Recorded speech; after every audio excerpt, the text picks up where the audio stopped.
خدایا کفر نمیگویم، پریشانم، چه میخواهی تو از جانم؟ مرا بی آنکه خود خواهم اسیر زندگی کردی.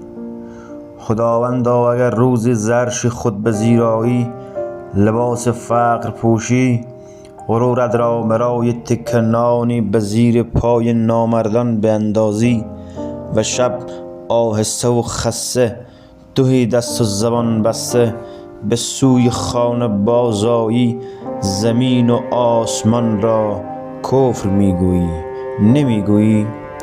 خداوندا اگر روزی بشر گردی، ز حال بندگانت با خبر گردی، پشیمان میشوی از قصه خلقت، از این بودن، از این بدعت.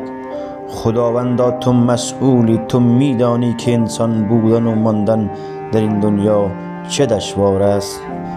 چه رنجی میکشد آن کس که انسان است و از احساس سرشار است.